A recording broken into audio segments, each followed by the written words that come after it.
क्या बिहार में कुछ बड़ा होने वाला है? क्या बिहार में सत्ता परिवर्तन एक बार फिर से दिखने वाला है? क्या बिहार में परिवार की वजह से लालू और नीतीश में तकरार देखने मिलने वाली है? क्या नीतीश कुमार का मन फिर से डोल रहा है? क्या लालू यादव के परिवार की तरफ से कटाक्ष नीतीश और लालू के अलग होने की वजह बन सकती है? क्या नीतीश कुमार का दिल्ली में बीजेपी नेताओं से मिलना भविष्य की सियासत का संकेत है? क्या कर्पूरी ठाकुर को भारत रत्न दिलाना बिहार की सियासत में एक नया परिवर्तन ला सकता है? आपको बता दें, ये तमाम वो सवाल हैं जो इन दिनों बिहार से जुड़े तमाम लोगों के मन मस्तिष्क में चल रहे हैं। और ये सवाल वाजिब भी है, क्योंकि बिहार में तमाम सियासी अटकलें इन दिनों चल रही हैं। लेकिन इन सियासी अटकलों के बीच जब आरजेडी सुप्रीमो लालू प्रसाद यादव की बेटी रोहिणी आचार्य ने सोशल मीडिया अकाउंट पर एक के बाद एक 3 तस्वीरें पोस्ट की और बगैर नाम लिए एक ट्वीट किया, तो फिर लोगों के दिमाग में कई सारे सवाल चलने लगे। बिहार में लालू यादव की बेटी रोहिणी आचार्य ने गुरुवार को एक के बाद एक 3 तस्वीर पोस्ट की। उसमें नाम तो नहीं था, लेकिन ऐसे समय में ये तस्वीरें पोस्ट की गई थी जब जेडीयू और आरजेडी के बीच मानो शीत युद्ध चल रहा है। इन दोनों की दल इस तरह खबरों को इंकार करते आए हैं, लेकिन रोहिणी के ट्वीट के बाद यह माना जा रहा है कि संभावनाएं खराब होने के रिश्तों को और बढ़ाती है। अब जो ये ट्वीट है, दरअसल ये नीतीश कुमार की तरफ इनडायरेक्टली इशारा कर रहा है। और अब खबर आई है कि नीतीश कुमार ने रोहिणी आचार्य के सोशल मीडिया पोस्ट के बारे में जानकारी मांगी है। हम आपको वो पोस्ट भी बताते हैं। दरअसल रोहिणी की तरफ से एक पोस्ट पे कहा गया कि समाजवादी पुरोधा होने का करता वही दावा है, हवाओं की तरह बदलती जिनकी विचारधारा है। अपनी अगली पोस्ट में रोहिणी लिखती हैं, खींच जताए क्या होगा जब हुआ ना कोई अपना, योग्य विधि का विधान कौन टाले जब खुद की नियत में ही हो खोट।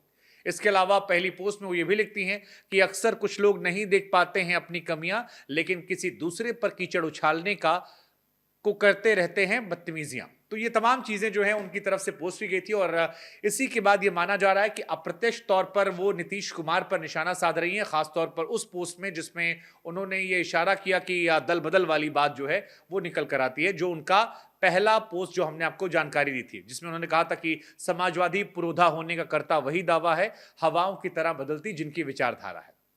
अब हवाओं की तरह बदलती विचारधारा, दरअसल नीतीश कुमार पर अक्सर यह आरोप लगता है कि वो सहूलियत के हिसाब से दल बदल के साथ रिश्ता जोड़ लेते हैं। वो बीजेपी के साथ भी रहे, वो आरजेडी के साथ भी रहे। ये भी गजब का इत्तेफाक है कि बिहार के वो 15-20 साल से मुख्यमंत्री हैं और दोनों ही दल जो धुर विरोधी हैं उनके बीच में सामंजस्य बनाकर कम सीटें पाकर भी मुख्यमंत्री की कुर्सी को अपने पास रखते रहे। लेकिन रोहिणी की जब ये पोस्ट निकलकर सामने आए तो फिर ये सवाल बहुत ज्यादा बड़े हो गए और रोहिणी की इस पोस्ट को लेकर अब कई तरह की अटकलें लग रही हैं। दोनों पार्टी के छुटभैया नेताओं की तरफ से धीरे धीरे बयानबाजियों का दौर भी तेज हो गया है। उधर बीजेपी की तरफ से भी बयान सामने आया। बीजेपी नेता ने कहा कि सीएम नीतीश को भी लालू यादव के बेटे बेटियां भी अब अप्रत्यक्ष तौर पर या प्रत्यक्ष तौर पर टिप्पणियों के जरिए अपमानित कर रहे हैं। ये नीतीश कुमार की उस हैसियत को बताता है जो इस गठबंधन में उनके साथ है।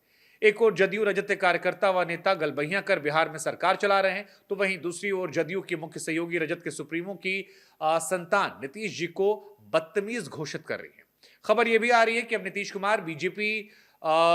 कुमार को लेकर खबर आ रही है कि बीजेपी नीतीश कुमार को सीएम पद के दावेदार के रूप में स्वीकार नहीं करेगी। दरअसल नीतीश कुमार को लेकर ये सारी बातें चल रही हैं। बीजेपी हालांकि समय समय पर यह दावा करती आई है कि हम नीतीश कुमार के साथ नहीं जाएंगे, लेकिन हम सभी जानते हैं कि सियासत में कब कौन कहां कितना पलट जाए और किस आधार पर किसके साथ रिश्ता बना ले, इसमें हमें आपको आश्चर्य होने की जरूरत नहीं है। 23 जनवरी को जननायक कर्पूरी ठाकुर को भारत रत्न दिए जाने का जब ऐलान हुआ, तब मुख्यमंत्री नीतीश कुमार ने इसके लिए केंद्र सरकार और पीएम मोदी को धन्यवाद किया था। और वहीं से यह खबर शुरू हो गई थी कि कर्पूरी ठाकुर जी को इस वक्त भारत रत्न देना, नीतीश कुमार की मुलाकात के बाद देना और फिर बीजेपी और प्रधानमंत्री नरेंद्र मोदी को नीतीश कुमार की तरफ से ट्वीट में थैंक यू करना, वो भी दो ट्वीट। एक पहला ट्वीट जिसमें नरेंद्र मोदी का जिक्र नहीं है, सेकंड वाले में है। ये अपने आप में एक बड़ा सवाल खड़ा कर रहा था कि क्या वजह रही। हम आपको बता दें कि मीडिया को जारी संदेश में कहा गया कि जदयू की पुरानी मांग को पूरा करने के लिए पीएम का हृदय से आभार। अगले ही दिन रजत जदयू भाजपा ने पटना में कर्पूरी ठाकुर साहब की जन्मशती पर अलग अलग कार्यक्रम किया। जदयू के कार्यक्रम के दौरान नीतीश कुमार ने परिवारवाद पर हमला भी किया था और यह कहा था कि कर्पूरी ठाकुर जी वो नेता थे जिन्होंने परिवारवाद का विरोध किया था, उदाहरण सहित इसकी व्याख्या की थी। और इसी दौरान मीडिया को संबोधित करते हुए उन्होंने हमेशा की तरह पीएम पर हमला नहीं किया। रजत के कार्यक्रम में तेजस्वी ने कहा कि नौकरी देने वाली महागठबंधन सरकार ने जाति जनगणना करवाई तो मजबूरी में केंद्र सरकार को भी भारत रत्न के लिए घोषणा करनी पड़ी। लेकिन इन सब के बीच में इशारों इशारों में बिहार की सियासत में काफी कुछ गरमा रहा है, जो सर्द के मौसम में किसी बड़े बदलाव का संकेत दे रहा है। आपको लगता है कि ये ठंड में सियासी गर्माहट किसी बड़े बदलाव की वजह बनेगी? बिहार में फिर से एक बार सत्ता परिवर्तन होगा या 2024 के चुनावों को लेकर कोई नया गठबंधन होगा? नीतीश कुमार जी क्या फिर पलटेंगे? क्या रजत अकेले सरकार बनाएगी? क्या जोड़ तोड़ की कहानी बिहार में देखने को मिलेगी? जो कुछ हो, लेकिन बिहार की सियासत हमेशा से दिलचस्प रही है और एक बार फिर उसमें काफी कुछ ऐसा है जिस पर हमें आपको नजर बनाने की जरूरत है। इसीलिए हमें लगा कि हम आपसे भी सवाल पूछते हैं कि आपको इस खबर में क्या समझ में आता है और बिहार में क्या होने वाला है। आपका अपना सियासी अनुभव क्या कहता है? कमेंट सेक्शन में जरूर बताइएगा।